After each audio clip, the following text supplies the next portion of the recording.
हिंदुस्तानी कोई भी भारतीय वक्त क्रिएट कर सकता है। वो 95 में ऐसा नहीं था, आपने 13 में बदलाव किया, उसको हमने फिर से 1995 के प्रावधान को फिर से रिवाइव करते हुए ये हमने जो कुछ प्रोपोगेंडा साथ में जुड़े हुए हैं उससे पहले जो 2013 में मुझे भी बहुत ताज्जुब हुआ कि ये पास कैसे जबरदस्ती करवाया है। 2013 में वक्त पे यूजर जो आपने प्रावधान डाला, उसके बाद 1970 से एक केस चल रहा था दिल्ली के अंदर में। दिल्ली के अंदर में हमारा सीजीओ कॉम्प्लेक्स है, पार्लियामेंट बिल्डिंग है, कई प्रॉपर्टीज हैं, और इसको वक्फ बोर्ड, दिल्ली वक्फ बोर्ड ने क्लेम किया कि ये वक्फ प्रॉपर्टीज है। उसके बाद ये केस चल रहा था अदालत में। उस समय यूपीए सरकार ने पूरा सारा जमीन को डी नोटिफाई करके वक्फ बोर्ड को दे दिया। I rise to move the motion for consideration of the Waqf amendment bill 2025 and Mussalman Waqf repeal bill 2024। करोड़ों गरीब मुसलमान पहले दुआ देने वाला है, दुआ में अकेला क्यों हो, ये दुआ आप भी लेना चाहिए। इस बिल पर समर्थन दीजिए, ये मेरा अनुरोध है अध्यक्ष महोदय।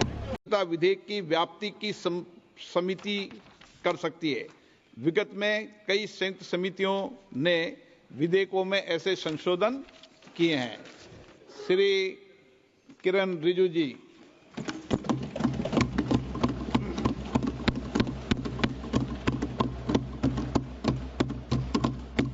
Honorable Speaker, sir, I rise to move the motion for consideration of the Waqf Amendment Bill 2025 and Mussalman Waqf Repeal Bill 2024. अध्यक्ष महोदय जी, आपने जो रूलिंग दिया है, जेपीसी के बारे में जिक्र किया है, उसी के साथ साथ जुड़ते हुए एक मिनट किरण जी, एक मिनट श्री सौगत राय जी संशोधन संख्या 108 को प्रस्तुत करें। आप बोल रहे थे ना? हाँ, under rule 77(2) of the rules of procedure, I propose that the Waqf Amendment Bill 2025 be recommitted for the purpose of eliciting further opinion thereon. Okay, माननीय मंत्री जी अब 12-16 पर अपना वक्तव्य दें।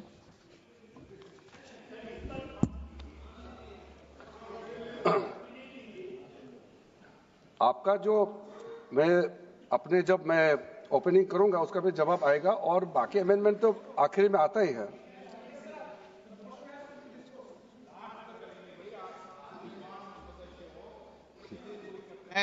चलिए माननीय मंत्री जी। माननीय अध्यक्ष महोदय, हम सबको बहुत डिटेल में जाने का भी आवश्यकता नहीं है। कमेटी के बारे में उसका जिक्र काफी हो चुके हैं, लेकिन मैं इतना कहना चाहता हूं कि जो कमेटी इस बार दोनों सदन लोकसभा राज्यसभा मिला करके ज्वाइंट कमेटी में वक्फ अमेंडमेंट बिल पे जो चर्चा हुई है, आज तक भारत के संसदीय इतिहास में इतना व्यापक रूप से चर्चा, कंसल्टेशन और समय कभी नहीं दिया है। इसलिए मैं जो ज्वाइंट कमेटी में जितने मेंबर्स दोनों सदनों के, लोकसभा और राज्यसभा में जो सदस्य उस कमेटी में थे, मेरे तरफ से सरकार की ओर से मैं धन्यवाद देता हूं, अभिनंदन करना चाहता हूं। अध्यक्ष महोदय जी, कुल मिलाकर के 97,27,772 याचिकाएं ऑनलाइन, फिजिकल, मेमोरेंडम के रूप में, रिक्वेस्ट के रूप में और सुझाव के रूप में पूरे तरह से सरकार ने देखा है। वो जेपीसी के माध्यम से हो या डायरेक्ट दिया हो, हमने सब उसको देखा है। इससे बड़ा कभी भी, इससे ज्यादा संख्या में किसी भी बिल के ऊपर में लोगों का याचिकाएं नहीं आया आज तक। कुल मिलाकर के 284 डेलीगेशन ने अलग अलग समुदाय के जो स्टेक होल्डर्स है, उन्होंने कमेटी के सामने में अपने बात को रखा है, सुझाव भी दिया है। 25 स्टेट गवर्नमेंट और यूनियन टेरिटरीज का वक्फ बोर्ड ने अपना सबमिशन भी पेश किया गया है। इसके अतिरिक्त कई लीगल लुमिनरीज, विद्वान लोग हैं हमारे समाज में, कम्युनिटी लीडर्स हैं, अलग अलग धार्मिक संस्थाओं का प्रतिनिधि, charitable organisation, civil society, academicians, researchers, policy makers, सब ने इस कमेटी के सामने में पेशकश किया है। उसके साथ साथ मैं कहना चाहता हूं सर, आज जब मैं जो बात रखूंगा आपके सामने में, पिछली बार जब हमने ये प्रस्तुत किए थे बिल को इस सदन में, तब भी मैंने कई बातें बताई थी। आज मैं उसको नहीं दोहराते हुए कुछ बातें मैं जोड़ूंगा, और मुझे अपना बात रखने के बाद सिर्फ उम्मीद ही नहीं, पूरा यकीन है कि जो जो लोग इस बिल को विरोध कर रहे थे, वो हृदय में भी बदलाव होगा। पॉजिटिव सोच के साथ इस बिल में सब समर्थन करेंगे, ये मैं विश्वास के साथ आगे अपना बात रखना चाहता हूं। क्योंकि मैं पॉजिटिव नोट से बात रखना चाहता हूं, तो इसलिए एक मेरे जो मन की बात है मैं कहना चाहता हूं, तो इससे अच्छा संदेश जाए। किसी की बात कोई, अध्यक्ष महोदय, किसी की बात कोई बदगुमान ना समझे, इस जमीन का दर्द कभी आसमान ना समझेगा।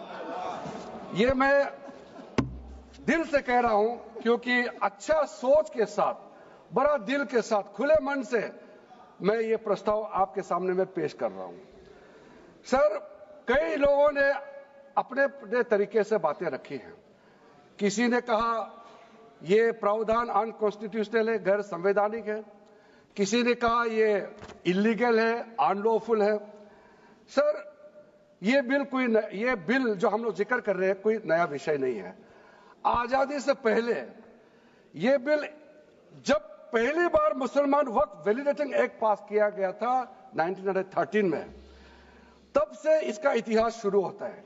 उससे पहले प्रिवी काउंसिल ने 1894 में इनवैलिडेट किया था वक्फ अल औलाद को।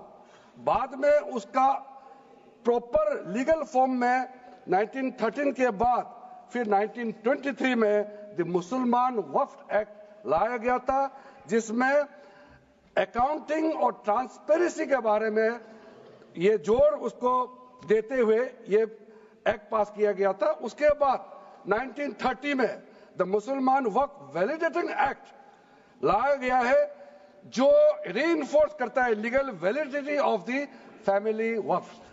परिवार में जो वक्फ होता है उसको जोड़ देते हुए ये बिल लाया गया है। उसके बाद आजादी के बाद 1954 में 1954 में वक्फ एक्ट पहली बार आजाद भारत का एक्ट बनी, और उस समय स्टेट वक्फ बोर्ड का भी प्रावधान उसी 1954 एक्ट में प्रावधान किया गया था। उस समय से लेकर के कई संशोधन के साथ में 1995 में व्यापक रूप से ये वक्फ एक्ट बनी है। तो उस समय किसी ने नहीं कहा कि ये एक्ट अनकॉन्स्टिट्यूशनल है, किसी ने नहीं कहा उस समय ये अनलॉफुल है। आज जब हम उसी बिल को सुधार के ला रहे हैं, तब आपको ये अनकॉन्स्टिट्यूशनल, अनलॉफुल का ये शब्द इस्तेमाल करने का आपको ये नौबत कैसे आया? ये सोच क्यों आया? अगर आप सच्चे दिल से सोचते और मन साफ होते तो आप तर्क पे जाते। इस संशोधन बिल में जो जो तर्क है आप उसमें बात कीजिए। आप उसको छोड़ के जो कोई लेना देना नहीं है बिल में, उसका बात आप लेकर के लोगों को गुमराह करने का, बरगलाने का काम जो किया है, उसको मैं शुरू में साफ करना चाहता हूं। अध्यक्ष महोदय जी, 1995 में ट्राइब्यूनल का पहला व्यवस्था किया गया है, ताकि वक्फ बोर्ड का कोई भी निर्णय किसी को अगर पसंद नहीं है या उसको चैलेंज करना चाहता है, तो वक्फ ट्राइब्यूनल वहां आप जा सकते हैं। उसका प्रावधान पहले बार हुए हैं, और उस समय यह भी फैसला हुआ कि 5 लाख से ज्यादा आमदनी किसी वक्फ प्रॉपर्टी में है, उसके लिए सरकार एग्जीक्यूटिव ऑफिसर्स अपॉइंट किया जाएगा। ये भी 1995 में शुरुआत की है। अध्यक्ष महोदय जी, ये आज एक ट्रिगर पॉइंट क्यों हुआ है? ये अमेंडमेंट बिल लाने का आवश्यकता सबसे ज्यादा शुरुआत कहां से हुई, मैं संक्षेप में बताना चाहता हूं। 2013 में, 2014 में हम सब चुनाव में गए और चुनाव में जाने से पहले 2013 में कुछ कदम ऐसे उठाए गए हैं जो आप सुन करके, आप सदस्य के रूप में भी और इस देश का नागरिक होने के कारण आपके दिमाग में यह बात जरूर सवाल उठेगा कि ऐसा कदम क्यों उठाया गया है।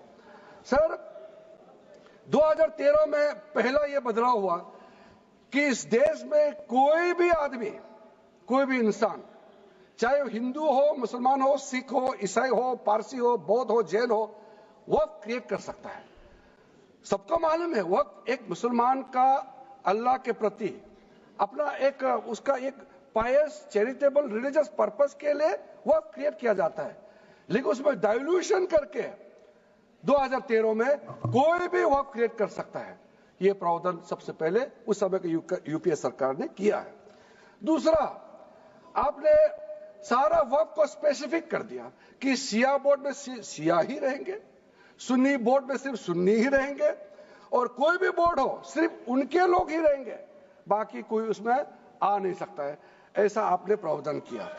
तीसरा, 2008, सर आप शांति से सुनने के बाद आप जो भी पूछेंगे हमारा रिप्लाई तो आएंगे ही सर। डिबेट का आखिरी में है, मेरा फिर से रिप्लाई होगा। तो अभी मैं जब शुरुआत में कुछ दृष्टिकोण रख रहा हूं, इसमें कोई हस्तक्षेप ना करे, ध्यान से सुनिए ताकि हमारा डिबेट का स्तर भी ऊंचा रहे और तर्क भी सामने में आ जाए। सर, एक प्रावधान आया सेक्शन 108। उस सेक्शन 108 में यह लिखा गया है कि वक्फ बोर्ड का जो प्रावधान है इस देश में कोई भी मौजूदा कानून के ऊपर में रहेगा, ओवरराइडिंग इफेक्ट रहेगा, ऐसा आपने कानून बनाया है। इस देश में ऐसा कानून कैसे मंजूर कर सकते हैं अध्यक्ष महोदय जी? हर कानून अपना अपना हिसाब से चलता है, लेकिन एक कानून दूसरे कानून के ऊपर में ओवरराइडिंग इफेक्ट होगा, ये कोई भी मान्यता नहीं दे सकता है। उसके बाद सर, मैं कुछ प्रोपोगेंडा साथ में जुड़े हुए हैं। उससे पहले जो 2013 में मुझे भी बहुत ताज्जुब हुआ कि ये पास कैसे जबरदस्ती करवाया है। 2013 में वक्फ पे यूजर जो आपने प्रावधान डाला, उसके बाद 1970 से एक केस चल रहा था दिल्ली के अंदर में। दिल्ली के अंदर में हमारा सीजीओ कॉम्प्लेक्स है, पार्लियामेंट बिल्डिंग है, कई प्रॉपर्टीज है और इसको वक्फ बोर्ड, दिल्ली वक्फ बोर्ड ने क्लेम किया कि ये वक्फ प्रॉपर्टीज है। उसके बाद ये केस चल रहा था अदालत में। उस समय यूपीए सरकार ने पूरा सारा जमीन को डी नोटिफाई करके वक्फ बोर्ड को दे दिया। 123 प्रॉपर्टी। अगर आज हम ये संशोधन लेके नहीं आते तो जिस सदन में हम बैठे हैं, ये पार्लियामेंट बिल्डिंग, इसको भी क्लेम किया जा रहा था। एयरपोर्ट, बसंत विहार, और अगर नरेंद्र मोदी जी का सरकार नहीं आते, अगर यूपीए का सरकार कंटिन्यू रहता तो क्या क्या बिल्डिंग को डी नोटिफाई किया जाना था। 123 प्रॉपर्टी को तो डी नोटिफाई किया। मैं रिकॉर्ड में कह रहा हूं, अपने मन से कुछ नहीं कह रहा हूं, मैं ऑफिशियल रिकॉर्ड का बात बता रहा हूं। अध्यक्ष महोदय, आप काहे को उछल रहे हो? मैं अपने से थोड़ी बोल रहा हूं, जो हकीकत बात को बता रहा हूं। आप आराम से बैठ के सुनिए।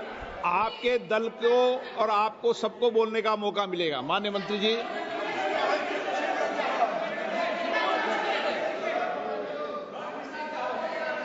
सर, मैं फिर से कह रहा हूं, मैं एक शब्द अपने ओर से नहीं कह रहा हूं, जो घटना है, जो हकीकत है, यही कह रहा हूं। इनको इसमें इतना उछालने का, उत्तेजित होने का कोई मतलब ही नहीं है सर। अध्यक्ष महोदय,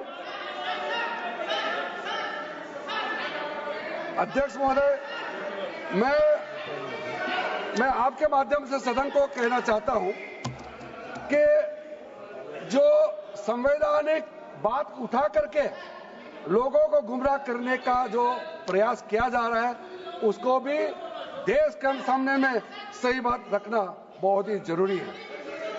एक बात बार बार इन लोगों ने कहा गया है कि ये जो वक्फ अमेंडमेंट बिल है ये आर्टिकल 25, आर्टिकल 26, आर्टिकल 30 का उल्लंघन करता है करके इन्होंने इल्जाम लगाया। पढ़ चुका हूं, आप पढ़ लो। कभी भी डिबेट के बीच में पॉइंट ऑफ ऑर्डर नहीं होता है, व्यवस्था दे दी है, पंथवाना कभी। माननीय मंत्री जी बोलिए। अध्यक्ष महोदय, दूसरा विषय इन्होंने समानता का बात उठाया। आर्टिकल 14 का इक्वालिटी को लेकर के उन्होंने सवाल उठाया, उसका भी मैं जवाब देना चाहता हूं। अध्यक्ष महोदय, ये कोई तरीका नहीं है। माननीय अध्यक्ष की व्यवस्था अंतिम व्यवस्था होती है। बोलिए मंत्री जी, आप बोलते जाओ। अध्यक्ष महोदय, क्योंकि मेरा कान खुला हुआ है तो ये डिस्टर्ब हो रहा है मुझे। मैं अभी ये पहन की बात करता हूं। अध्यक्ष महोदय, ये वक्फ बोर्ड का जो काम है ये बेसिकली वक्फ प्रॉपर्टी को जो संभालने वाले मुतावली और जो वक्फ प्रॉपर्टी को व्यवस्था करते हैं उसको संचालित करने के लिए ये गवर्नेंस का, सुपरविजन का एक प्रावधान है। किसी भी तरीके से वक्फ बोर्ड वक्फ प्रॉपर्टी को मैनेज नहीं करता है। वक्फ बोर्ड वक्फ प्रॉपर्टी मैनेजमेंट में हस्तक्षेप नहीं करता है। आप साफ साफ सुन लीजिए, अगर इसके पास तर्क नहीं है तो इस तरह यहां डिस्टर्ब करके बहस का स्तर को गिराने से कोई फायदा नहीं है सर, ये कोई तरीका नहीं है सर। बोलते जाओ सर, वक्फ बोर्ड का क्रिएट करना एक जो वाकिफ होता है, जो अपना विलिंगली वक्फ क्रिएट करता है। मैंने व्यवस्था दे दी है, आप जब समय हो तो बोले नो, प्लीज बैठिए। ये तरीका ठीक नहीं है आपका, बैठिए आप। नो, बैठिए। माननीय मंत्री जी, सूची है 2013 की प्रॉपर्टी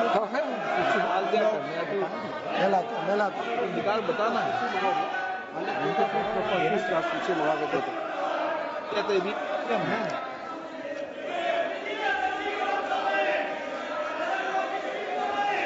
अध्यक्ष महोदय, सबको बोलने का मौका मिलने वाले हैं तो कम से कम बात को शांति से सुनने के बाद आप अपना बात रखिए।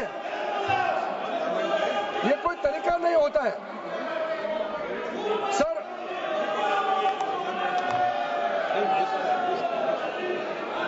अध्यक्ष महोदय, ये जो उन्होंने गुमराह करने का कोशिश किया गया है, ये मैं कुछ केसेस आपको बताना चाहता हूं सर।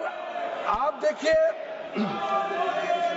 आर्टिकल 25(1) क्या कहता है, संविधान का अनुच्छेद आर्टिकल 25(1) कहता है, subject to public order, morality and health, and to the other provisions of this part, all the persons are equally entitled to freedom of conscience and the right freely to profess, practice and propagate religion. Sir, government किसी भी धार्मिक व्यवस्था को, किसी भी religious institution, कोई धार्मिक काम में हस्तक्षेप करने नहीं जा रहा है, ना ही वक्फ बोर्ड किसी धार्मिक स्थल की व्यवस्था में कोई भी तरीके से हाथ डालने का प्रावधान है, बिल्कुल नहीं है सर। आप अगर हम कोई नमाज, सर ये क्या झूठ बोल रहे हैं? ये कॉन्स्टिट्यूशन, हम कॉन्स्टिट्यूशन का प्रावधान पढ़ रहे हैं फिर भी झूठ बोल रहे हैं। ये कॉन्स्टिट्यूशन को नहीं मानते हैं सर। किसी मस्जिद का मैनेजमेंट को हम हस्तक्षेप करने का कोई इसमें प्रावधान नहीं लिया जा रहा है। एक मिनट माननीय सदस्य, आप भारत की संसद में बैठे हो, गरिमा मर्यादा बनाए रखो, बैठे बैठे टिप्पणी मत करो। हाँ, आपको जब मौका मिलेगा आप अपनी बात कहना, बैठे बैठे टिप्पणी नहीं कर सकते। ये संसद की मर्यादा नहीं है, ऐसे नहीं चलेगा सदन। सदन व्यवस्था नियम से चलेगा। किसी भी व्यक्ति को बैठे बैठे कोई भी सदस्य जो बोल रहा हो उसके बीच में टिप्पणी करने का अधिकार नहीं है। माननीय मंत्री जी। अध्यक्ष महोदय जी, ये वक्फ बोर्ड का जो प्रावधान किसी मस्जिद, किसी मंदिर, किसी धार्मिक स्थल का व्यवस्था का कोई लेना देना नहीं है। ये सिंपली एक प्रॉपर्टी का मैनेजमेंट का विषय है। ये कोई मुसलमान अपना ज़कात देता है, फितरा देता है, उसको हम पूछने वाला कौन होते हैं? ये आपका धार्मिक भावना से जुड़े हुए चीज है, उसमें सरकार का कोई लेना देना नहीं है। लेकिन ये वक्फ प्रॉपर्टी का मामला है, लेकिन वक्फ प्रॉपर्टी का मैनेजमेंट करता है, मुतवालिज करता है। ये आपको इतना बेसिक ये फर्क जो है अगर समझ में नहीं आते या जानबूझ करके आप नहीं समझना चाहते हैं तो मेरे पास इसका कोई इलाज नहीं है। अध्यक्ष महोदय जी, ये आपके माध्यम से मैं फिर से कहना चाहता हूं कि ये सर क्या ये ऐसा बहस नहीं होता है जी।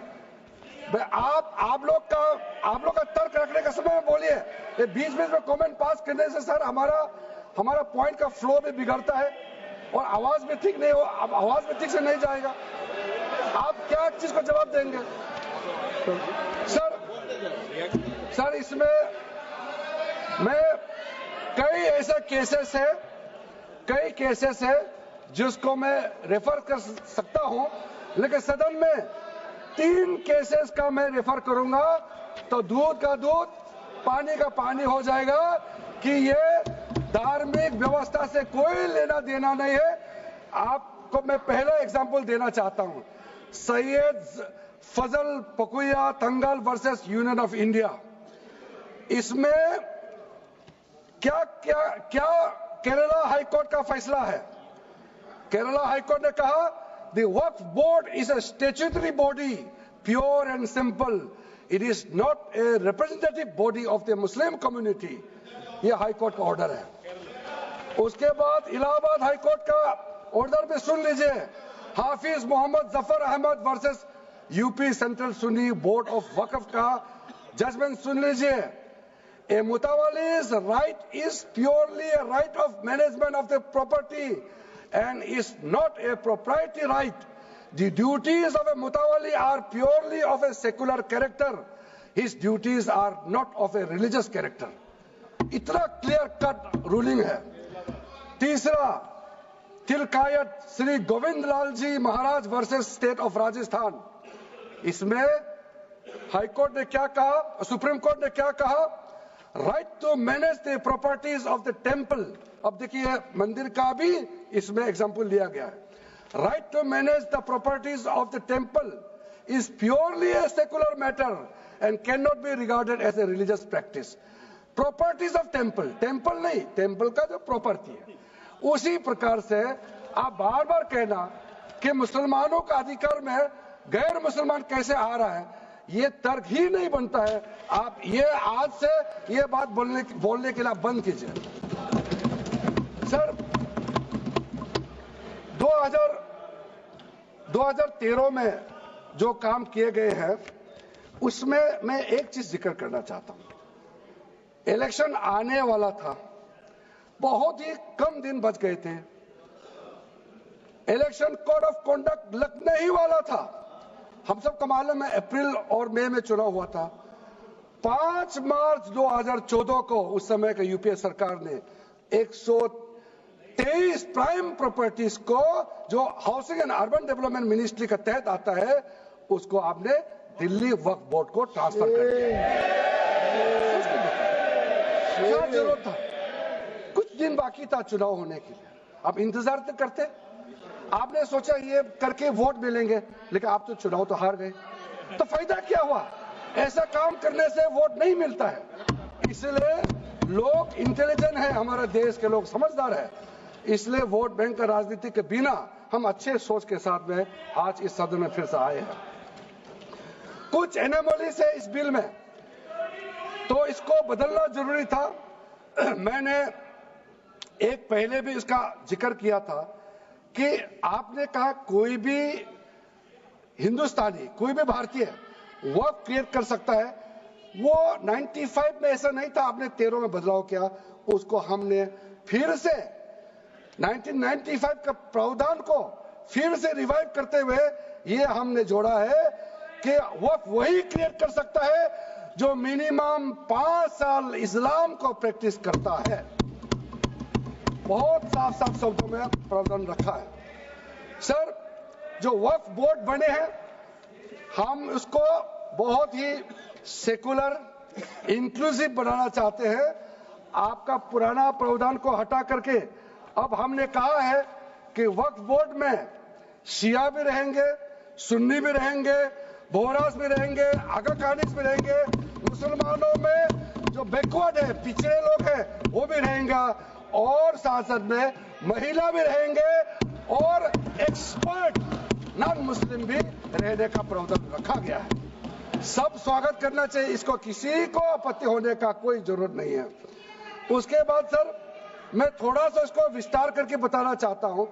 मेरा ही खुद का एग्जांपल मैं देता हूं। मान लो मैं मुस्लिम नहीं हूं, लेकिन मैं माइनॉरिटी अफेयर्स मिनिस्टर हूं, तो मैं सेंट्रल वक्फ काउंसिल का चेयरमैन होता है।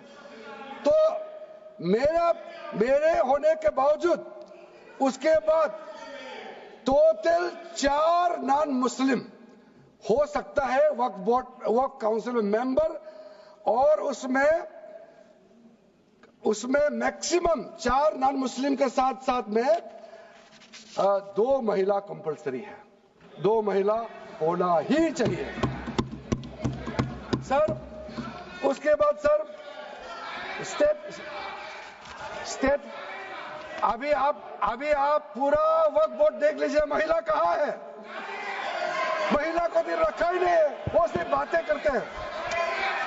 सर 22 सर, मैं स्पेसिफिक बताना चाहता हूं। सेंट्रल वक्फ काउंसिल में टोटल 22 मेंबर्स में 4 नॉन मुस्लिम से ज्यादा मेंबर नहीं हो सकते हैं। एक्स ऑफिशियो के पद को मिला करके 3 मेंबर ऑफ पार्लियामेंट होगा। मेंबर ऑफ पार्लियामेंट तो किसी धर्म का हो सकता है। जब इलेक्शन करते हैं तो कोई भी धर्म का मेंबर ऑफ पार्लियामेंट या एमएलए बन सकते हैं। सर, 10 मेंबर मुस्लिम कम्युनिटी से होगा, 2 फॉर्मर जजेस होंगे सुप्रीम कोर्ट और हाई कोर्ट के, 1 advocate of national eminence member रहेंगे, 4 persons of national eminence from various field. ये तो कई कमिटियों ने इसको सिफारिश किया है, और एडिशनल सेक्रेटरी या joint secretary to the government of India उसमें रहेंगे। आउट ऑफ 10 मुस्लिम मेंबर्स 2 महिला अनिवार्य है, ये हमने प्रावधान रखा है। और स्टेट बोर्ड में आउट ऑफ 11 मेंबर्स 3 से ज्यादा नॉन मुस्लिम नहीं हो सकता है। एक्स ऑफिसर को मिलाकर के 1 chairperson, 1 MP, 1 MLA, 4 members from Muslim community, 2 members with professional experience, 1 member of Bar Council and Joint Secretary to the state government dealing with work matters. Out of 4 Muslim members, 2 shall be women. ये हमने रखा है ताकि हमारे बहनों को किसी तरीके से दरकिनार नहीं कर सके। वक्फ एक्ट सर, हमने जो नया प्रावधान रखा है उसमें जितना भी जो आर्बिट्रेरी प्रोविजन जो जरूरी नहीं था उसको हमने सामान्य रूप से देश में और जितना कानून है उसको मिलाते हुए मुख्य रूप से ट्रांसपेरेंसी इन वर्क मैनेजमेंट, सर्वे को अपडेट करने के लिए जो पहले इनसफिशिएंट प्रोविजन था, इसमें वक्फ लैंड रिकॉर्ड्स वगैरह में महिलाओं का इनहेरिटेंस राइट्स, बच्चों का राइट, और साथ साथ में कई हजारों केसेस पेंडिंग है ट्राइब्यूनल और कोर्ट्स में, उसको सेटल करने के लिए जो आज लगभग 13,000 से भी ज्यादा केसेस जो पेंडिंग था और कुछ सालों के अंदर में 13 से 30,000 केसेस पेंडिंग हो चुके हैं, उसको सरलता से सुलह करने के लिए हमने रास्ता खोजा है। एक चीज बार बार आप लोग कहते हैं, हमारे पक्ष के लोग हो या उस साइड के पक्ष के लोग हो या जो सदन से बाहर है, वो एक वक्तव्य देते रहते हैं, मैं उसको सुधारना चाहता हूं। ये कहते हैं कि हमारा देश में लैंड बैंक जो है वक्फ बोर्ड के पास 3rd लार्जेस्ट है। पहला रेलवे, इंडियन रेलवे, फिर इंडियन आर्मी मतलब इंडियन डिफेंस का, और फिर कहता है वक्फ बोर्ड के पास जमीन है। मैं उसको सुधारना चाहता हूं। सर, आप भी तो ट्रेन में चलते हैं, हम लोग भी ट्रेन में चलते हैं। हजारों किलोमीटर ट्रेन का पटरी लगा हुआ है, स्टेशन बना हुआ है। वो ट्रेन का पटरी लगा हुआ है, वो रेलवे का प्रॉपर्टी थोड़ी है, ये तो देश का प्रॉपर्टी है। हम लोग सब चलते हैं उसमें। इसको आप कैसे लगा सकते हैं कि रेलवे के पास इतना है, वक्फ बोर्ड के पास इतना है? वो देश का प्रॉपर्टी है। हमारा डिफेंस के पास कहता है कि 2nd लार्जेस्ट है। डिफेंस के पास जो भी लेने जहां ट्रेनिंग करता है, जहां वो रहता है, या बॉर्डर एरिया में जितना डिफेंस लैंड है, वो देश का रक्षा के लिए है। उसको आप कैसे वक्फ प्रॉपर्टी के साथ आप तुलना कर सकते हैं? वक्फ प्रॉपर्टी प्राइवेट प्रॉपर्टी होता है सर। तो इसलिए दुनिया में सबसे ज्यादा वक्फ प्रॉपर्टी हिंदुस्तान में है। सिर्फ हमारा देश में ही नहीं, दुनिया का सबसे बड़ा और सबसे ज्यादा वक्फ प्रॉपर्टी हिंदुस्तान में है। तो फिर ये क्यों है 60 साल तक आप सरकार में रहे हैं, हमारे देश में मुसलमान इतना गरीब क्यों है? जब दुनिया का सबसे ज्यादा वक्फ प्रॉपर्टी हमारा देश में है, तो हमारा गरीब मुसलमानों का पढ़ाई के लिए, मेडिकल ट्रीटमेंट के लिए, स्किलिंग के लिए, इनकम जनरेशन के लिए क्यों काम नहीं हुआ आज तक? बताइए। ये दुनिया का सबसे बड़ा वक्फ प्रॉपर्टी अगर हिंदुस्तान में है, तो उस प्रॉपर्टी से गरीबों का उत्थान के लिए, लोगों का भला के लिए अगर ये सरकार नरेंद्र मोदी जी के नेतृत्व में गरीब मुसलमानों के लिए काम कर रहा है, तो इसमें आपत्ति क्यों होना चाहिए? आप लोग बताइए। इसलिए सर, इसको धर्म जाति से बाहर उतर करके सबको सीधा अपना दिल से पूछ करके आप सोच के देखिए कि आप जो लोग आज इस बिल को विरोध कर रहे हैं, आज 1 साल 2 साल नहीं, सदियों तक हमारा देश उसको याद रखेगा कौन इस बिल को समर्थन कर रहा है, कौन इस बिल को विरोध कर रहा है। आज चंद वोट के लिए, सत्ता के लिए हमारे मुसलमानों को आपने 70 साल से ज्यादा वोट बैंक बना करके गुमराह किया है। कितना और गुमराह करना चाहते हैं? अब हमारा देश में वोट बैंक का राजनीति नहीं चलेगा। इसलिए मैं कहना चाहता हूं, जब हमारा देश में इतना वक्त प्रॉपर्टी है, तो इसको हम बेकार में पड़ा रहने नहीं दिया जा सकता है। गरीब मुसलमानों के लिए, आम मुसलमानों के लिए इस्तेमाल करना ही पड़ेगा। उसके लिए आज के ये वक्त संशोधन बिल जरूरत है। अध्यक्ष महोदय जी, हमारे अपने वामसी पोर्टल में, हमारे मंत्रालय के वामसी पोर्टल में हमने रिकॉर्ड देखा है। सचर कमेटी जो आपने बनाया है 2006 में, उन्होंने भी ये बारे में काफी डिटेल में जिक्र किया हुआ है। सर, 2006 में 4.9 लाख वक्त प्रॉपर्टी था और उसका इनकम कितना था? मैं बता दूं आंकड़ा सर, आप कहेंगे 4.9 लाख वक्त प्रॉपर्टी में टोटल इनकम था 163 करोड़। कौन खाते थे? 163 करोड़। और आपने 2013 में बदलाव करने के बाद आज इनकम कितना बढ़ा है वो भी मैं बता देता हूं। हो गया 166 करोड़। 3 करोड़ बढ़ा है।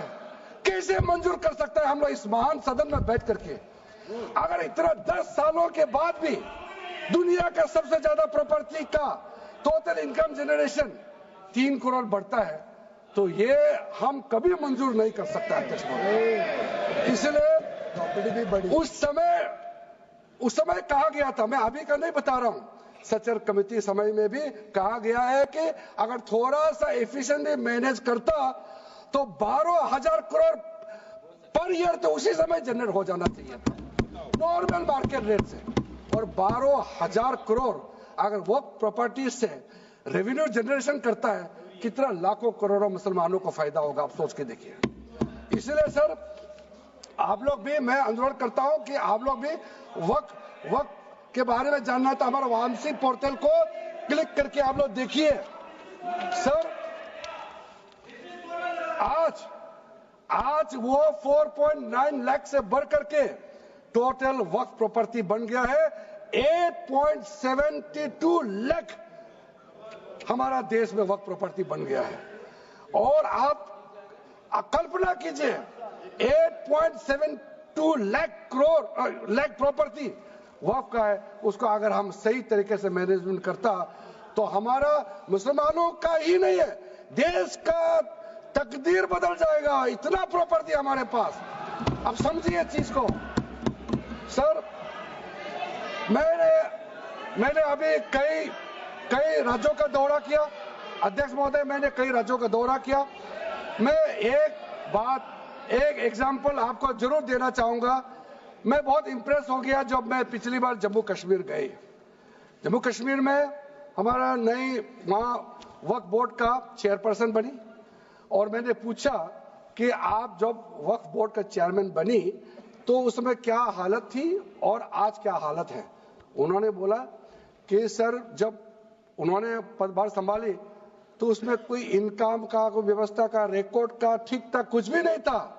और उन्होंने आने के बाद 40 करोड़ रेवेन्यू इनकम उन्होंने जनरेट करना शुरू किया, मुझे बताया। और उसके वजह से वह काफी अच्छा काम कर रहा है। मैं हजरत बल श्राइन भी गए और वहां भी मरम्मत चल रहे हैं। इतना पुराना श्राइन है, दुनिया के लोग आते हैं, बहुत खूबसूरत से उसका सारा आसपास का ब्यूटिफिकेशन का काम भी चल रहा है। अगर अच्छा काम करेगा, रेवेन्यू बढ़ेगा तो सबका फायदा होगा सर। इसलिए सर आप लोग आज बिल को समर्थन करने के बाद मेरे ऑफिस में आइए। 1 साल के अंदर में इसका ट्रांसफॉर्मेशनल इंपैक्ट क्या होता है मैं ही आप लोगों को बता दूंगा। सर वक्फ अमेंडमेंट जो बिल लाए हैं उसमें जेपीसी का कई रिकमेंडेशन है जिसको हमने समर्थन किया है और एक्सेप्ट किया हमने इस बिल में लाया। इसलिए बोलना कि जेपीसी का आपका कमेटी के बात को माना ही नहीं है, आपका कमेटी के बात नहीं सुना गया है, वो गलत बात है सर। अध्यक्ष महोदय जी, पार्लियामेंट्री कमेटी जब बनता है तो उसका एक अपना सैंक्टिटी होता है और उस कमेटी में खुले बहस हुए हैं। उसमें मैं अंदर जाना नहीं चाहता हूं क्या हुआ है, लेकिन उनके बीच में कई ऐसे मुद्दे हैं जो हम लोग सरकार समझते हैं कि बहुत अच्छा सुझाव आया है, हमने उसको माना है। और कुछ छोटा अमेंडमेंट है जो बहुत जरूरी चीज है, वो अमेंडमेंट भी हम लेकर के आए हैं। इसके बाद जो पूरा ये सारा व्यवस्था देखने के बाद सबके मन में उम्मीद जागेगा। उम्मीद इसलिए जागेगा कि एक नए सवेरा आने वाला है, इसलिए नए एक्ट का नाम भी उम्मीद हो गया है। तो उम्मीद क्यों हुआ है सर, मैं आपको बताना चाहता हूं। ये जो unified Waqf management, empowerment, efficiency and development, full form उम्मीद है, इसका रखने का पीछे कारण है सर। ये उम्मीद क्यों है? अब ये यूनिफाइड वक्फ मैनेजमेंट पूरा रजिस्ट्रेशन से लेकर के म्यूटेशन, इंक्रोचमेंट का विषय, सर्वे, कलेक्टर का रोल, सारा विषय को मिला करके मैनेजमेंट का पूरा सिस्टम को ही बदलने के लिए हमने काम शुरू किया है। उसके बाद एम्पावरमेंट, कैसा एम्पावरमेंट होने वाला है? मैंने पहले भी जिक्र किया, मुसलमानों में भी जो शियास हैं, सुन्नीस हैं, बोरास, आगाकानीस, पसमानदा मुस्लिम्स है जिसको बैकवर्ड माना जाता है, और विशेष करके महिलाएं और बच्चों के लिए जो हमने प्रावधान रखा है, तो ये मुसलमान का कम्युनिटी के अंदर में इतना जोरदार स्वागत हो रहा है। अध्यक्ष महोदय, यहां में कुछ मेंबर विरोध जरूर कर रहे हैं, लेकिन मैं कुछ मेंबर को मेरे घर में मैं न्योता देना चाहता हूं।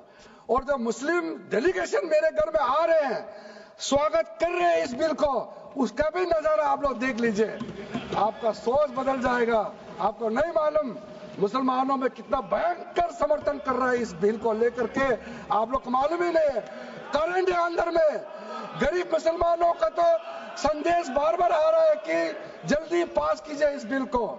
इसलिए आप लोग संदेह में मत रहिए, एफिशिएंसी को हमने बढ़ाने का काम किया है। टेक्नोलॉजी का उपयोग करते हुए सेंट्रलाइज्ड डेटाबेस होगा, डिजिटल पोर्टल होगा, कोई छुप के अंधेरे रातों में वर्क क्रिएट नहीं कर सकता है। इसका पूरा रजिस्ट्रेशन का प्रावधान है, ट्रैकिंग होगा, निगरानी रखा जाएगा, कंप्लायंस का प्रावधान है, और जो मैनुअल हाथों से जो गलत होगा उसका भी करेक्शन करने का प्रावधान है। ब्यूरोक्रेटिक डिले होता है उसका भी समाधान हमने पूरा बिल में तरीका बना के रखा हुआ है।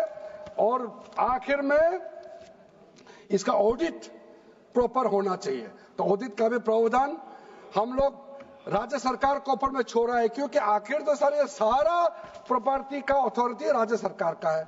बोर्ड का अपॉइंटमेंट भी राज्य सरकार को करना है, केंद्र सरकार का कोई रोल नहीं है।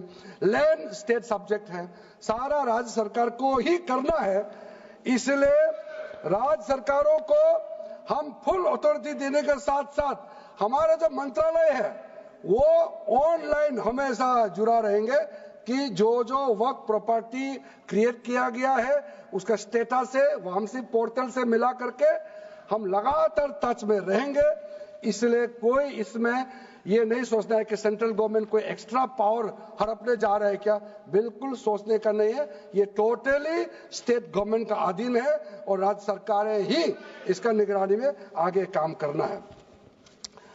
उसके बाद सर जो पर्पस के लिए वर्क क्रिएट किया जाता है, बेसिकली 3 पर्पस होता है, रिलीजियस, चैरिटेबल एंड पायस।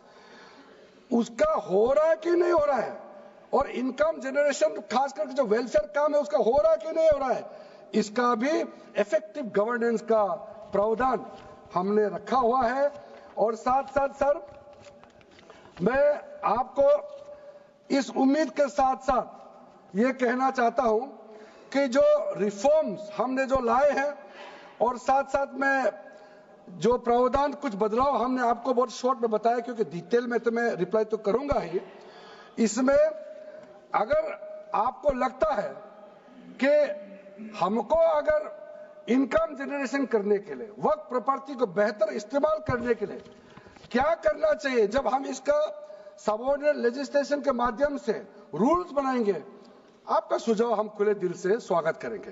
क्योंकि आखिर तो प्रॉपर्टी देश का है, किसी का भी हो, उसको अगर अच्छा से चलाना है तो आप सुझाव देंगे तो हम तो पूरा वेलकम करेंगे उसमें। इसलिए आज मैं मेंबरों के साथ साथ जो कई दरगाह है, कई मस्जिद के इमाम है, कई लोग जो मुझे मिले, उन्होंने भी बहुत अच्छा सुझाव दिया है। उसको डिटेल में मैं यहाँ कहना नहीं चाहता हूँ, लेकिन हम रिकॉर्ड में रखा है, कई अच्छे अच्छे सुझाव हमारे पास आए हैं, वो भी हमने नोट करके रखा है। एक इंपॉर्टेंट पॉइंट को मैं अब आपके सामने भी रखना चाहता हूं। ये जो हमने एक डेफिनेशन में जो बदलाव लाया है, इस डेफिनेशन में बदलाव का सबसे बड़ा मतलब ये है कि मुसलमानों में भी जो वक्फ के अंदर में अपना प्रॉपर्टी, वक्फ प्रॉपर्टी इस वक्फ बोर्ड के प्रावधान से गवर्न करना चाहते हैं, मोस्ट वेलकम है। अगर वो ट्रस्ट के माध्यम से अपना प्रॉपर्टी का अलग तरीके से वर्क करना, वो चलाना चाहता है, मैनेज करना चाहता है, उसके लिए भी छूट दिया गया है। तो इसमें जो आप लोग बार बार कहते हैं कि वक्फ बोर्ड में गैर मुसलमान कैसे आ रहा है, इसका मैं छोटा सा एग्जांपल देना चाहता हूं। अभी हम लोग किसी धर्म, किसी जाति का हिसाब से तो हम एमपी नहीं बने हैं, हम तो ऐसे सिटीजन होकर के एमपी बने हैं। तो अगर मेरा कॉन्स्टिट्यूंसी वाला हमको कहेंगे कि किरण रिजिजू मेरा यहाँ नहीं आ सकता है, हमारा धर्म और तुम्हारा धर्म अलग है, तो कैसे होगा? मैं तो एज ए एमपी, मेरे पास अथॉरिटी है, मैं जा सकता हूँ। उसी प्रकार से आपका ट्रस्ट है, ट्रस्ट को चलाता है चैरिटी कमिश्नर। तो ट्रस्ट वाला कैसे कहेंगे कि चैरिटी कमिश्नर मेरा जात का ही होना चाहिए? चैरिटी कमिश्नर तो गवर्नेंस को संभालने के लिए है, चलाता तो ट्रस्ट है। उसी प्रकार से आप कैसे कह सकते कि मेरा वक्फ प्रॉपर्टी को देखने के लिए वक्फ बोर्ड में गैर मुसलमान नहीं हो सकता है? आप कैसे कह सकते हैं? ये तर्क को आप थोड़ा गहराई से सोचिए, क्योंकि ये बार बार कहा गया है मैं नाम नहीं लूंगा, वो बाद में तो बोलेंगे हमारे कुछ लोग हैं कि मुस्लिम का अफेयर्स में नॉन मुस्लिम क्यों आ रहा है। अरे ये धार्मिक व्यवस्था से कोई लेना देना नहीं है, मैं बार बार कह रहा हूं। इसलिए ये प्रॉपर्टी है, वक्त प्रॉपर्टी है, आप लोग इसको समझिएगा। उसके बाद सर ये जो हमने जो 2013 के बाद कुछ बदलाव जो किए हैं, वक्त बाय यूजर में कुछ लोग ने शंकाएं व्यक्त किया है, कह रहा कि वक्त बाय यूजर हटाने के बाद अब सरकार जो है मस्जिदें छीन लेंगे, दरगाह छीन लेंगे, मुसलमानों का प्रॉपर्टी छीन लेंगे, ऐसे बोलते हुए मैंने सुना है। इस तरह का कई जगह में बोला है। मैं इसमें साफ साफ कहना चाहता हूं, हम लोग सब हर किसी ना किसी राज्य से आते हैं। We all belong to each and every part of our country, we are together, we may belong to different states and union territories, we are all Indian. ये अथॉरिटी राज्य सरकार को हमने कैसे दिया? जो प्रॉपर्टी वक्त में यूजर को हम लोग ने हटाने के बाद ये प्रावधान सुरक्षित किया है, ऑथोराइज किया स्टेट गवर्नमेंट को कि जो प्रॉपर्टी रजिस्टर्ड हो चुके हैं, जब आप नमाज पढ़ते हैं रजिस्टर्ड है, डॉक्यूमेंट है, उस पे कोई हस्तक्षेप नहीं होगा। ये कानून प्रोस्पेक्टिव है, रेट्रोस्पेक्टिव नहीं है। ये आप लोग बहुत क्लियर से सुन लीजिए, ये किसी का जमीन छीनने का कानून नहीं है। ये किसी का राइट, किसी का हनन करके उसका प्रॉपर्टी को हड़पने का नहीं है। राज्य सरकारों को अधिकार दिया गया है कि जो ऑलरेडी रजिस्टर्ड है उसका तो कोई डिस्प्यूट नहीं है, लेकिन जो डिस्प्यूटेड है, जो कोर्ट में पेंडिंग है, उसको हम यहाँ कानून बना के कैसे हटा सकते हैं? कोर्ट का पावर को तो हम ले नहीं सकते सर। इसलिए यहाँ बार बार ये लोग माइक बजा बजा करके झूठ 100 बार भी बोलो, कुछ होने वाला नहीं है। सिटीजनशिप अमेंडमेंट बिल जब लाया गया था, वही लोग हैं जिन्होंने कहा था कि सिटीजनशिप अमेंडमेंट बिल पास होकर एक्ट बन जाएगा तो मुसलमानों का हक छिन जाएगा, उनका नागरिकता खत्म हो जाएगा। आज सीए लागू हो गया, बताइए किसी मुसलमान का अधिकार छीना है? किसी मुसलमान का नागरिकता छीना है? बताइए, क्या आप माफी मांगेंगे?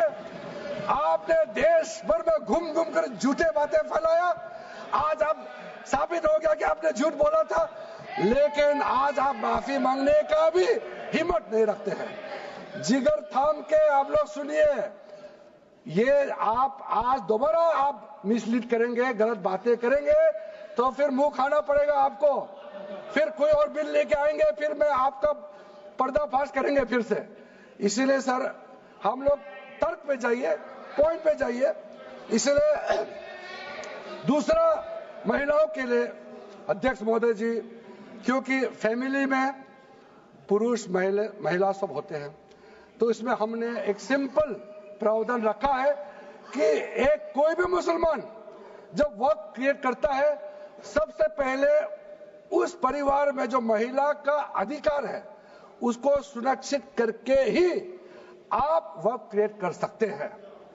नहीं तो पहले ऐसा होता था, वक्त क्रिएट कर दिया, आपका बच्चों का अधिकार खत्म हो गया, महिला का अधिकार खत्म हो गया। आप वक्त उसी प्रॉपर्टी को क्रिएट कर सकते हैं जो आपका हकदार है, जो आपका 100% हिस्सा है, उसी को ही आप वक्त क्रिएट कर सकता है। बच्चों का और महिला का अधिकार नहीं छीन सकता है। ये बहुत बड़ा रिफॉर्म है। मुसलमानों में अगर वो चाहते हैं कि महिला आगे ना बढ़े तो ये लोग तो इसको विरोध करेंगे ही, लेकिन जो थोड़ा प्रोग्रेसिव सोचने वाले, जो थोड़ा बारीकी से अगर सोचेंगे तो कितना गलत बात है कि समाज में महिलाओं को दबाने का काम करते हैं और यहाँ जोर जोर से बोलते हैं। अध्यक्ष महोदय जी, सारा मैनेजमेंट जो सरकार का जमीन या प्राइवेट का जो जमीन है, इसका कलेक्टर को इन्होंने कमेटी के माध्यम से सुझाव किया है कि हर चीज कलेक्टर को क्यों ऑथोराइज किया गया है। तो कमेटी के बात को माना है कि कलेक्टर से ऊपर कोई भी अधिकारी, कलेक्टर से ऊपर जो अधिकारी है वो देखेंगे सरकारी जमीन और कोई डिस्प्यूट है वक्फ बोर्ड के साथ या किसी मुतावली के साथ डिस्प्यूट है उसका जांच कलेक्टर के ऊपर अधिकारी करेंगे। ये कमेटी ने सुझाव दिया था और उसी को मान करके आज इस सदन में पेश किया जा रहा है। एक महत्वपूर्ण सुझाव हम लेके आ रहे हैं, अमेंडमेंट लेके आ रहे हैं, इसमें मैं मानता हूं कोई विरोध नहीं करेगा। ये इसमें शुरू में छूट गया था, मैं सर खुले दिल से आपको कहना चाहता हूं, लेकिन बहुत सोच समझ के साथ ये प्रावधान अमेंडमेंट हम लेके आ रहे हैं कि जब आप वक्फ प्रॉपर्टी क्रिएट करेंगे तो ऐसा नहीं होना चाहिए कि आप ट्राइबल एरिया में जाकर के आदिवासी का जमीन को आप वक्फ क्रिएट कर दें। ये नहीं होना चाहिए। इसलिए हमारा देश के आदिवासियों का संरक्षण को ध्यान में रखते हुए शेड्यूल 5 और शेड्यूल 6 में आप वक्फ प्रॉपर्टी क्रिएट नहीं कर सकते हैं। ये एक महत्वपूर्ण अमेंडमेंट लेके आया है। डिटेल में आगे अध्यक्ष महोदय आपको मैं बताऊंगा। वक्फ ट्राइब्यूनल के बारे में सर मैं संक्षेप में, अभी फ्लोर खुलने वाले हैं, मैं आपके हाथ फ्लोर छोड़ने वाले हैं, तो मेरा जो वाइंड आपको आप ध्यान से सुन लीजिए। जो ट्राइब्यूनल है, ट्राइब्यूनल में 2 मेंबर का हमने प्रस्ताव रखा था, तो कमेटी ने कहा कि 2 मेंबर ठीक नहीं है, इसमें 3 मेंबर होना चाहिए। ये प्रस्ताव भी मंजूर किया गया है। तो वक्फ ट्राइब्यूनल में 3 मेंबर होगा फिक्स टेन्योर का साथ, और उसमें आज टोटल लिटिगेंट्स 14,417 केसेस है। आप सोच के देखिए, तो ट्राइब्यूनल में जल्दी जल्दी केस डिस्पोज हो, 3 मेंबर्स का ट्राइब्यूनल बनाया गया है। उसके बाद में उसका टेन्योर को फिक्स किया गया है। उसके बाद में जो एक बहुत स्ट्रिंजेंट प्रोविजन था, पहले ऑटोमेटिक अपील करने का राइट नहीं था, स्पेशल रिव्यू पिटीशन ही कर सकते थे ट्राइब्यूनल के ऑर्डर के बाद। तो आज हमने एक अच्छा सोच के साथ खुला मन से ये कहा है कि अब अगर आप वक्फ बोर्ड का निर्णय से खुश नहीं है, वक्फ ट्राइब्यूनल का निर्णय से खुश नहीं है, तो आप अदालत जा सकते हैं। ये रास्ता भी हमने खोल दिया है। उसके बाद सर कंट्रीब्यूशन, एनुअल कंट्रीब्यूशन, ये भी आपका ही सुझाव था कमेटी वालों का कि जो कंट्रीब्यूशन देते हैं वक्फ बोर्ड मुतावली जो देते हैं उसको घटाना चाहिए, तो उसको 7% से 5% घटा दिया है, ताकि ज्यादा पैसा आप चैरिटेबल पर्पस के लिए खर्चा कर सके। तो अच्छा जो प्रॉपर्टी मैनेज करता है वो तो सरकार को शाबाशी देंगे। उसके बाद एक बहुत ही महत्वपूर्ण प्रावधान है जो हमको रखना पड़ा। आपने लॉ ऑफ लिमिटेशन को इस वक्फ बोर्ड का प्रावधान से हटा दिया था, इसको हमने लगाया है। तो अब तो मालूम है the limitation act of 1963 will now apply to the work property claims from the date of commencement of this act, aiming to reduce prolonged litigation। ये बहुत बड़ा मैं मानता हूं एक कदम उठाया है। और जो सेक्शन 40 सबसे ड्रैकोनियन प्रोविजन इस एक्ट में था, तो सेक्शन 40 था। सेक्शन 40 के तहत वक्फ बोर्ड, आप लोग बार बार कहते हैं ना, ये ऐसा नहीं है, ऐसा ही है। सेक्शन 40 में किसी भी जमीन को आप वक्फ प्रॉपर्टी डिक्लेयर कर देता था, वो प्रॉपर्टी को हमने हटा दिया है। वो कोई भी जमीन को वक्फ प्रॉपर्टी डिक्लेयर करके फिर किसी गरीब के लिए नहीं करना है। वो लोग, कुछ लोग, चंद लोग अपने के लिए, अपने फायदा के लिए इस्तेमाल करते हैं। ओवैसी मैं तो नाम नहीं लूंगा, लेकिन सर ये प्रावधान को इतना मिसयूज हुआ, इसलिए तो इतना लाखों प्रॉपर्टी की संख्या बढ़ गई। अब किसी प्रॉपर्टी को कैसे आप क्लेम कर सकते हैं? इसलिए इस सेक्शन 40 की वजह से, अध्यक्ष महोदय जी, इस सेक्शन 40 की वजह से कई मुद्दे इस देश में आया है। आज पूरा हमारा देश का क्रिश्चियन कम्युनिटी, जो कैथोलिक चर्च काउंसिल के लोग, भारत चर्च ग्रुप के लोग, केरला में हो या देश भर में, आज पुकार के क्यों कह रहा है कि वक्त संशोधन बिल जल्दी पारित होना चाहिए। वो इसलिए कि सेक्शन 40 का मिसयूज होता था। सर आप सोचिए, केरला का एमपी, तमिलनाडु का एमपी लोग, तो सोचिए अगर आपने गलती से इस बिल का विरोध कर दिया तो आप क्या विरोध झेलना पड़ेगा बाहर में, आप कल्पना कीजिएगा अभी से। आप सोचिए, मैंने पिछली बार भी बताया सुरेंद्रेश्वर टेम्पल के बारे में, तो आपको बताया जब बाकी कोई धर्म ही नहीं था तब ये सुरेंद्रेश्वर टेम्पल था। तिरुचेंथुराई विलेज तमिलनाडु में, उसको वक्त डिक्लेयर करने के बाद कर्नाटका में तो हजारों एकड़ का इशू है। फिर सर हरियाणा में जतलाना विलेज यमुनानगर में सिख गुरुद्वारा का जो जमीन है, कभी वहां मस्जिद भी नहीं था, कभी वहां मुस्लिम का सेटलमेंट का भी रिकॉर्ड नहीं था, उसको भी वक्फ डिक्लेयर कर दिया था। उसी प्रकार से केरला का मुनम्बम का जो इशू है वो तो अभी सब जान ही रहा है कि 600 क्रिश्चियन फैमिलीज का जो जमीन को वक्फ बोर्ड ने वक्फ डिक्लेयर कर दिया है, चर्च का भी कर दिया और आगे जाने का रास्ता भी बंद कर दिया था। अगर हम ये बिल पारित कर दिया, उसका अपना जमीन वापस मिल जाएंगे गरीबों का, किसानों का। ऐसे चीजों में आप लोग भी समर्थन करना चाहिए। मैं तो मानता हूं कि अभी भी देर नहीं हुआ, अभी भी आप जिद पे राजनीतिकरण करके आप अड़े रहे, आप मुश्किल में फंसने वाले हैं। विशेष करके हमारे कांग्रेस वालों को मैं कहना चाहता हूं, और बाकी हमारे साथी दल है, कांग्रेस के झांसे में ना आए, आपको भी डुबा देंगे ये लोग। इस बिल को विरोध करके बहुत बड़ा नुकसान होने वाला है। आप ध्यान से सुनिए अध्यक्ष महोदय।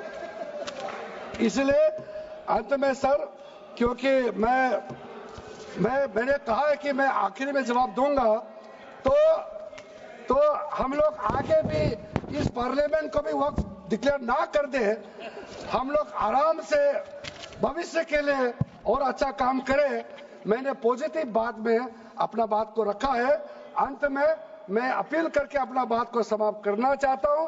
इसी लाइन के साथ मेरी हिम्मत को तो सराहो। देखिए मैं कितना हिम्मत के साथ बोल रहा हूं। मेरे हिम्मत को तो सराहो, मेरे हमराही बनो। मैंने एक शम्मा जलाई है हवाओं के खिलाफ।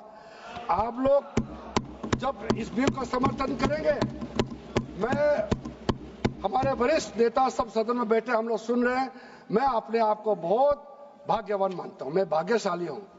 प्रधानमंत्री नरेंद्र मोदी जी ने मेरे जैसे एक साधारण सदस्य को इतना पुण्य काम करने का मौका दिया है, इस बिल को यहाँ रखने का मौका दिया है। करोड़ों करोड़ों गरीब मुसलमान बहने दुआ देने वाला है। दुआ में अकेला क्यों लो, ये दुआ आप भी लेना चाहिए। इस बिल को समर्थन कीजिए, ये मेरा अनुरोध है अध्यक्ष महोदय।